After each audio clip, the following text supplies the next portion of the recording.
Hi, I'm Antonio. I'm from Baltimore, Maryland. I'm a student at Francis and Wood Accel Academy. This school year, we was fortunate enough to have two strong community activists from Baltimore City to come speak to us about their work in the community. And their names are Brother Hamza Carter and Brother Dante Wilson. Let's see what they have to say about their experience in Baltimore City. My name is Garnell Carter. Everyone calls me by my Muslim name, Brother Hamza. I'm from Baltimore City. I grew up predominantly in East Baltimore. What was it like growing up in Baltimore? Well, I came up in the later part of the 60s, 70s, and 80s. I knew Baltimore as a town of loving, sharing community until our communities became infested with drugs. That was a life-changing experience for me. My parents separated when I was like 10, so it was kind of like I was on my own. So I started looking for guidance in all the wrong places. My guidance came from the men on the corner, the big boys as we used to call it. The big boys, they didn't want you to see everything, but as you grew, some things they just couldn't prevent from you seeing. I got into selling drugs at a young age. The youngest, I was 13 when I started selling drugs. I started out with marijuana. Then it progressed to harder drugs, heroin, which is Baltimore is known as a heroin town. Then to cocaine. I started getting incarcerated when I was about 15, in and out of trouble with law enforcement. Experienced a major incarceration when I was 18. I got 2 years, went to prison. And because I was pretty good in sports, that really didn't have an impact on my life because I used to get paid to play sports while I was in prison. So it really didn't impact me at that time, which was in 1980. Came home, got a job, but eventually ended up getting right back into the drug trade. 1987, I was convicted for first-degree attempted murder. Received 58 years in 1988, and I was released in 2006, March. That's when my transformation started. I had all this anger because I didn't know how I was going to do 58 years. They sent me to Hagerstown, MCI, Hagerstown Correctional Institution. And that was the first time I really encountered full-blown racism. You know, so my anger increased because now I'm experiencing the trauma of having this lengthy prison sentence and then the trauma of experiencing hate for the first time for the color of my skin. And I ended up participating in a riot in 1990, which put me on segregation for 2 years, waiting to be transferred to the Supermax. And during this time, this is when I started my transformation in quest of education. I started reading because at the time I didn't even have a high school diploma. I received my GED in '92 in prison. My mother had to watch me graduate or walk across the stage in prison. But this is where my transformation took place because I had a lot of questions, why? And so I started going deep within myself, researching myself, and researching books that could help me on that path. From that experience, I learned today that society's expectation of urban youth is to grow up to be drug dealers, criminals. And actually, the youth has taken on this expectations themselves, as this is the only thing that they should be, is criminals and drug dealers. One thing I see is that our people don't dream or envision anything no more. There's no one giving no hope in their lives. So for me, a person that has experienced these trials and tribulations, especially racism, like I said, for me, I never experienced racism as a young man. I experienced it as an older guy going to prison. When I was growing up in Baltimore, I never experienced racism. You know, so that was tantamount to my transformation because I was never taught to hate. You know, so it was a question maybe took me to go to prison to understand, why does a white man hate me the way that he does? I went in prison as a male struggling to find myself to be a man, but I came out of prison a man with a mission. I understand that manhood is about evaluating every thought that you have before you make a decision. It's about sacrifice. It's not about selfism. We as men, males coming up, we make a lot of decisions based on self instead of evaluating and weighing your decision to see how it's going to affect others, especially your family, because that's going to be the most impact of any of your decisions that you make. So for me, I learned that manhood is a combination of experiences of yourself and others, but weighing them to see how they impact your life before that you make a decision, because sometimes you can make decisions that's irreversible. You can make decisions that destroy your life, your family. One of the things, when I left the streets, I had 6 children. I have 4 boys and 2 girls. And you know, what cut me real deep is when my daughter come to visit me one time and just asked the question, is Daddy, are you ever coming home? And you know, right then and there I had to make the decision, I have children that I'm responsible for, that I left on the streets, and here I'm serving time for some idiot decisions.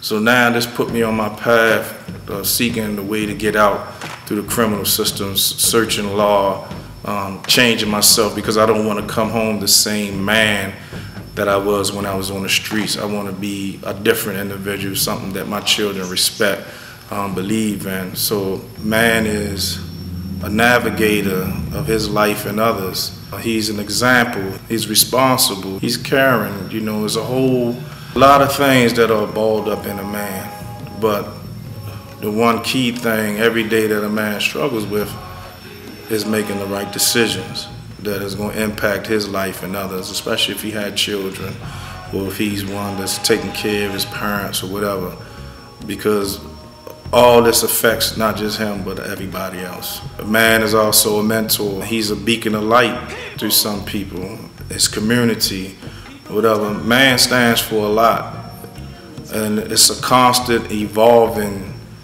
experience and wisdom and knowledge.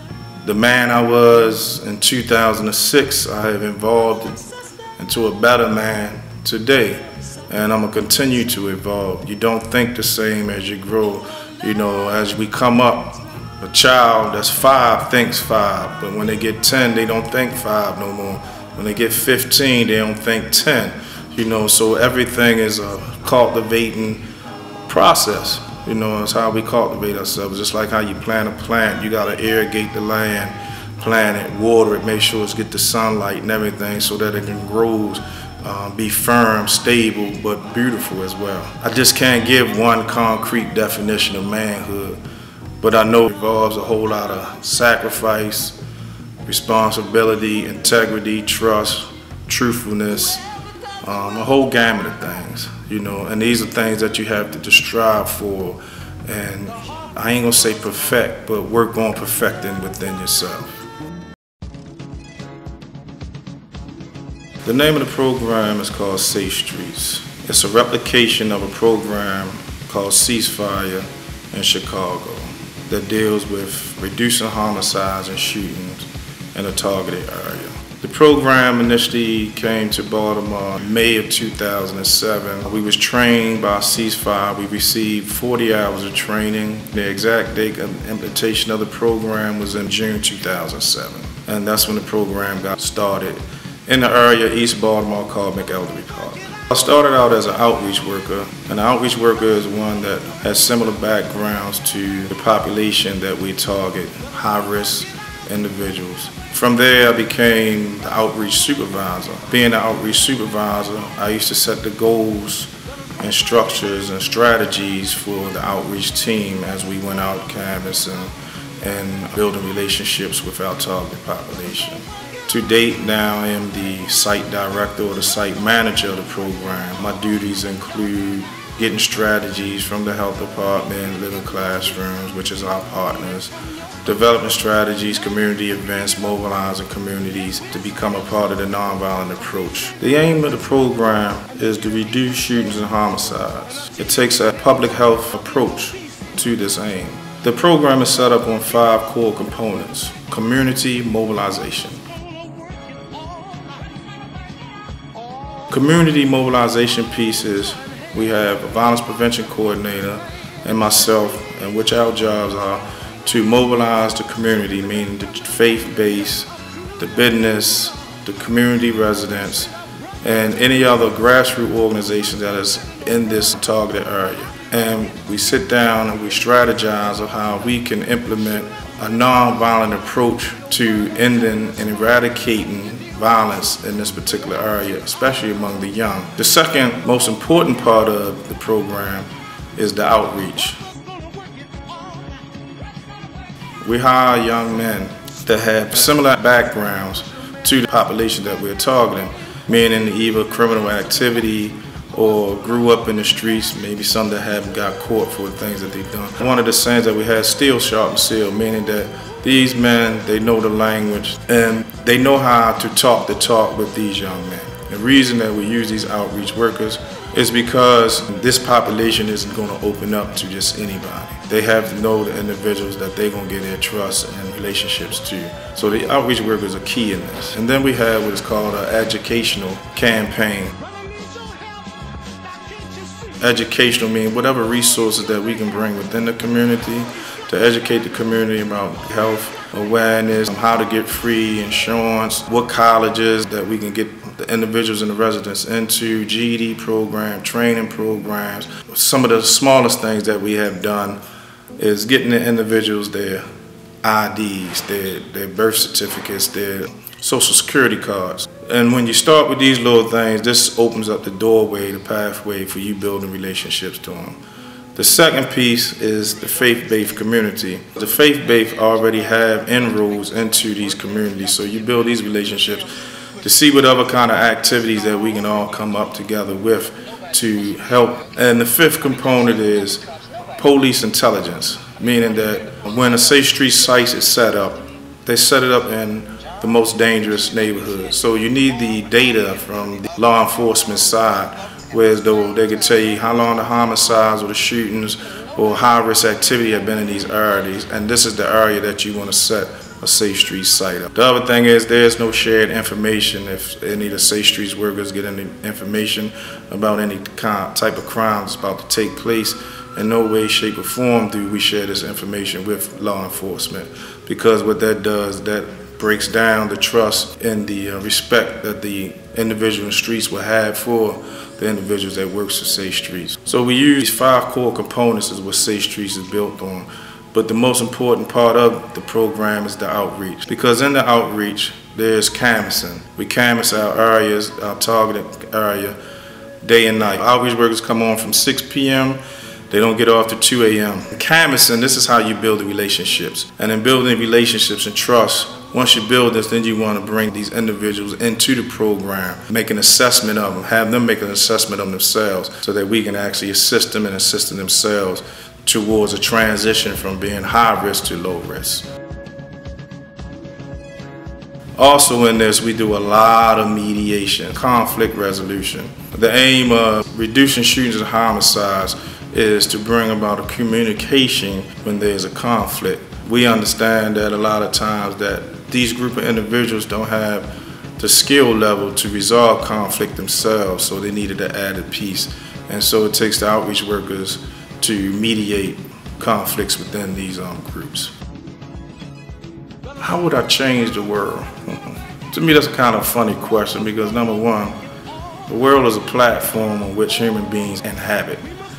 So I think the question should be, how would I change the mindset of people in the world? The first thing is the world is operated, to me personally, on 2 things: racism and ignorance. We have to break these barriers by having dialogue, conversations, getting to know one another. People run off today without any clarity, conversation, relationship, or anything. They just make predetermined notions or conclusions without being clear what an individual was saying or doing. The world operates on greed, no love for the next individual. We done lost a lot of caring in the world. I mean, today, young people, all they see is my, get, I gotta have this. They deal more with what they wants than with their needs. Children aren't even having the ability to be children and live out their lives as a child. My advice to young people is not to rush to get old. Dream. Envision what you want to be. Don't have somebody tell you what you should be. Before you make any decision, evaluate the decision of how is that going to benefit me or how is that going to affect me. Is it good for my life or is it bad for my life? Just don't make a decision on the whim. Don't have people put gasoline in your chest or batteries in your back to do something that you know deep down in your soul, if you do it, is wrong. There's nothing wrong with being different. Image isn't everything, you know, because image doesn't have feelings. Don't mask your feelings. Don't think that you're not worthy or worth anything. Your life has meaning. You have purpose. Strive to reach the highest goals that you set in your life. Set goals, you know, prioritize. You know, so my advice to young people is be young. Don't try to be adult so fast. You know, let the natural order of life happen for you. When older people give you advice, I ain't saying that you have to use it right off the top. Respect what they're telling you and evaluate it. You know what I mean? Because you're 19, I'm 50. Who lived longer? Who has more advice to give you? You know what I mean? I might not be well connected with your time and your era, but I can tell you how to navigate through this world. You know what I mean? With making better decisions by using my life as an example. You know, don't make the bad decisions that I had made or anybody else that you know have made. You know, I mean, not saying that you're not going to make bad decisions, but learn from other people's experience. You know what I mean? Because that's the beginning of obtaining wisdom. So my advice to young people, man, is slow down and take your time and evaluate situations, relationships that you had before you go off making conclusions and decisions that could be wrong.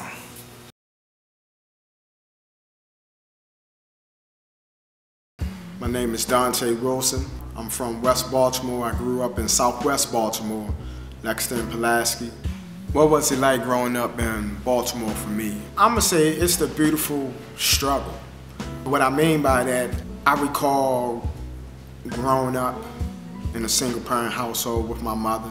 I recall females being around, which means my grandmother and my god sister, things of that nature. And it's nothing wrong with that either.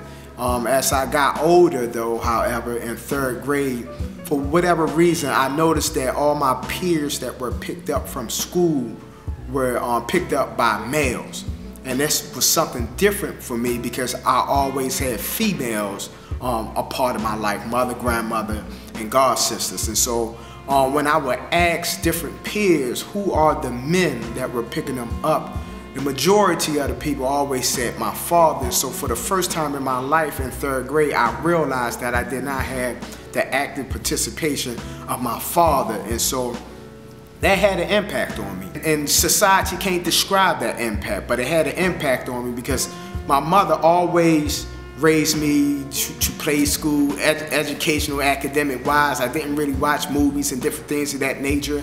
However, when I noticed that my father was not present, in 3rd grade, I tried to commit suicide. And so I went in my backyard and we had a rope that was connected to our little basketball crate where we cut out the milk crate, and we took the rope and I put it around my neck and I went to jump. Now, to God be the glory, the rope was so long that I wouldn't have hung myself anyway, but it's just a thought in the process of which measures I was going to take. The neighbor next door came out, she was yelling, my mother came out, unwrapped the rope from my neck and asked why would I want to do this, and I said, what's wrong with me that my father didn't want to be a part of my life? And so we called my father, and after calling my father, he said he'd come see me a particular Friday, And when that particular Friday came, there was a no-show.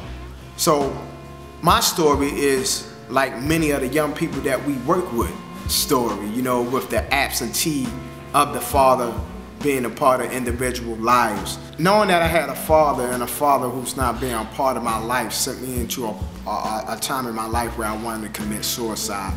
And the strange thing about that is I knew nothing about suicide.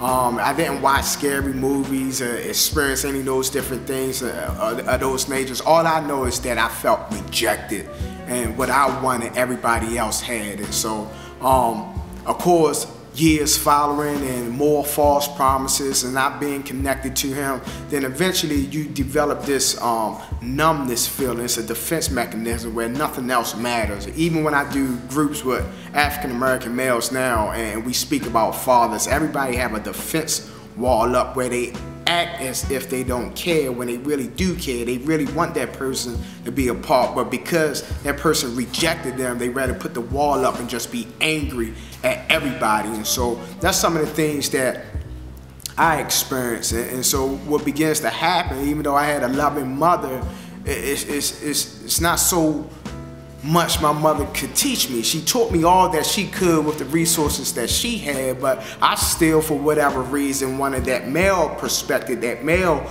point of view. And so we get to see that male point of view within our communities from a distorted perception. And so that's your drug dealers, that's your people who are doing criminal behavior or deviant things, and because of those things, I looked up to it. And so as a result of looking up to it, I did begin to sell drugs. You know, I wasn't no kingpin or anything of that nature, but I was very smart in school. I understood science, I understood numbers, and so I knew how to make a living off of it for multiple years without getting caught. And once again, that's just God's blessing upon me, so I'm not glorifying that I never got caught. But I was able to make a living off of it for multiple years and live a certain way that I wanted to live until I found that job that I really wanted to do. And that job is actually what I do now, working with children, youth, and families. So I did sell drugs. I've never been incarcerated, so I can't give any stories about what it's like to be in jail. And I'm fearful of jail. When I go to Scared Straight programs, when I go inside and visit jails and see how small it is and look at the climate and the culture inside of jail, that's a place that I never want to be, you know. And so living that criminal life at one time, I fear jail, but I still fear jail just as much now, because that's not where I want to be. Because when I think about that, I think about being away from my children, and I think about being away from my family. And so I don't want to do anything that would jeopardize my freedom and also jeopardize the connectedness that I would have with my family. Because when we listen to a lot of stories of African American teens and children and youth, it's because of a separation. It's because of a disconnect that a lot of people begin to act the way that they do. So I don't want to contribute to those factors, because I made some choice or decision where I got a consequence instead of a reward or an award. The way people behave in this world, it's not by coincidence, it's by design. And so how we can begin to counteract our world's perception is really starting with your neighborhood and your community first. And so how we do that is you pick a hub. And as you pick that hub, you give that hub everything that they need, whether it's spiritual, whether it's mental, whether it's physical, all the necessities of life that they need for us to once again present something in an image in which the communities grow. And so when we do that to a neighborhood that may be a couple of blocks, and then we do that to a community, and so what eventually happens is you have this hub with a different perception that has not consequences but awards and rewards as outcomes. And then what will begin to happen, those other people who are in power, who always wants to be a part of something, will look at those measurements and they would try to mimic those things, even though they're doing it based on investment. But then it's a win-win situation, because then hopefully you can have a world without as much violence, as much bullying, as much deviant behavior and criminal activities and things of that nature. And so that's what I would do if we could change the world, begin to look at how to create hubs in the community. The name of my program, Reclaiming Our Children and Community Project. We work with the entire household as one unit. And so we provide programming such as after-school programming. We have 2 community centers, one in Northeast Baltimore and one in West Baltimore, Sandtown, Winchester community. So we manage and operate Lillian Jones Recreation Center, and we also manage and operate Colleton Square Recreation Center. And the services we provide are after-school programming, summer programming, cultural enrichment activities such as karate, dance, mimes. We also have a program where we teach African American males how to fly airplanes. And so our ultimate goal is to work with the entire household. So another component of that is family strengthening, where we don't go into family households and give them labels or diagnoses according to the DSM-4, but we find whatever the concerns are, but then we also look at the love that the family have, and we go through this 5-step process in which we strengthen families by having dialogue, because communication is very important. We also do other things such as gang prevention and gang intervention. Baltimore is real unique with the gang population that we have, and so when we say gang, we are being specific about African American gangs such as Bloods, Crips, and BGF, which is Black Guerrilla Family. And so based on the work that we do in the community, we have developed relationships with those street organizations society might consider, because they don't always define themselves as a gang. They define themselves as an organization. And so because of the work that we do with the community and being connected to the community and really servicing their siblings and people that is a part of their families, then what ended up happening is that some of these organization reached out to us and they began to explain to us different things that is found in the black books and the bylaws and different things of that nature. And so based on that, we are able to prevent and intervene in a lot of gang violence that happens in Baltimore. One time, whereas somebody had got shot and the OG had placed the young boy's face on MySpace and stated that he was food. And so this young man, as he go into the community, he never understood why he was being attacked, whether it was being stabbed or being poked when he was at a party and it's by his own peers and friends. But basically what happened when this OG put a part of Treetop Piru has actually put that food label on him for MySpace, citywide in Baltimore, everybody was attacking him. So I recall we received a phone call from his mother one night, basically saying that our son was shot with a .45 in the chest and he was in the hospital. And basically what we had to do, we had to work with that family. But of course, I'm not a part of any street organization, so I had to depend on the resources and talk to a comrade from BGF who could, because when we deal with this gang population, if truth be told, they all one family. And especially here in Baltimore, you have the mother organization, which would be BGF, and then you have the Bloods, and then the distant relatives, which are the Crips. So technically they're one family, but young people get so caught up in the hype based on media that everybody want to be a part of something and own that. And if you're a part of something and you own that, anybody else you want to attack, really. And that's what we see when that really not supposed to be the case. And so what we do, we are able to intervene these gang situations that happen based on what it was really set up to be, because they were one family. And so I'm able to reach out to a comrade who's able to reach out to an OG of a Blood, or be able to reach out to one of the elders of the Crip, and whatever the sole concern is. For the most part, we decrease some of the potential killings that could take place. And so this young man, because it was basically a call for citywide Baltimore to have an impact on this young man, what we had to do was meet with some other resources and actually get the gentleman relocated out of the state of Maryland, because it was so deep in the perception of what took place, even though it really didn't, but it was so deep that if he continued to stay in Maryland, he would have been dead within the next 48 hours. And so we had to work with other officials to be able to get him out of the state of Maryland into a different type program, and hopefully that gentleman is doing well there. But I know what we did was we was able to save him. And so we have other scenarios and situations that's dealing with killings, but the ultimate goal is to stop the violence and give a different perception of young people who just flock to things and they accept anything for face value and not really understand what they involve in. I know a young man who would die for Piru Bloods. He's in jail right now with the tattoo in the middle of his forehead, you know, and had no problem killing other people based on what his mans want him to do. But when the smoke clears, he's incarcerated.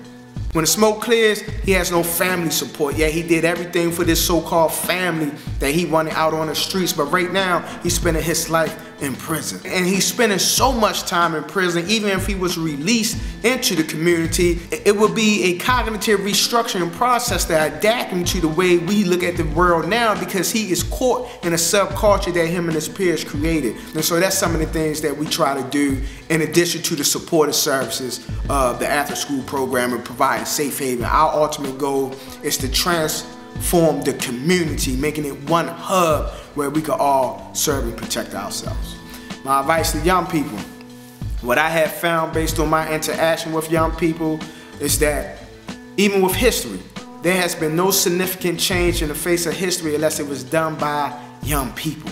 And so young people need to understand that, you know, your minds, you know, even in the Bible, I'm a minister, you know, in the Bible it say that young people, when you're young, you're supposed to just, whatever your mind come up with, you're able to do, even though you're going to be judged for what it is you do. So if you do it with guidance, it's so much more that we can change. We can have the cure for AIDS. We can have the cure for cancer. We can have the cure for so many different things. We can have the cure to the social ills that's in our community. We can have the cure to how you want to be taught. So that means teachers have to conform to teach you according to a curriculum that you create. I think the problem with our young people is that we don't dream anymore. We have so many dream killers out there. But what I'm saying is that y'all are divine individuals who has a purpose in life. Each and every one of us has that purpose. And so as the Creator gives you that divine purpose, people are going to try to astray you away from it. But I don't want you to be astray from it. You keep doing what you got to do, and we eventually can change our neighborhoods, we can change our communities, we can change the world, we can change our schools, we can change anything if you believe. Even in the good book of the Bible, it says anything is possible to him that believes. Young people just believe. I would like to thank Brother Hamza and Brother Dante for sharing their experience with us. That was powerful. Whether it's institutional bullying or bullying in your neighborhood, bullying is the opposite of love and respect for yourself and humanity. This year, we learned about international bankers, gentrification, and the prison industrial complex. Myself and some of my fellow classmates shared our views on bullying, and here's what we came up with. I think that the National Defense Authorization Act is bullying because basically, like, if you're a terrorist and you're talking about the government or they think you're like a threat, you could just go to jail with no trial for no reason, and that's bullying because it's like basically no freedom of speech law no more, and that's wrong. Gentrification is bullying because they're taking people that can't afford housing in the urban communities and moving them out towards the county, and the people that can afford urban living is moving in towards the city. And for me, it's like a growing disease because I live in the city, I live right up the street, and now they want to like start demolishing buildings, and they send me letters every day wanting to buy my grandmother's house, and that house has been in our family for over 50 years. So for me, it's a big pain. I think the prison industrial complex is bullying because the government is locking people up to get money. It's just a business, something they want to do. They want to make money off of people being locked up in jail. So they're locking anyone up for any reason unnecessary. But I don't think they should do that because it's like slavery. Like, they're just like, there's nothing you can do in jail. Well, I think gentrification is bullying because you're taking over somebody else's area and you're not letting them know what's going on. You dumbing them down. Like, for instance, how they did us in Africa. They moved us over here to the United States, and they wanted to move to Africa, I guess. And I guess they thought Africa had more supplies and more stuff that they needed, so they figured they could just come over and take over. That's gentrification. Knowledge is power, and true power is uplifting your community. This is Antonio from Francis and Wood saying, love yourself and love your neighbor.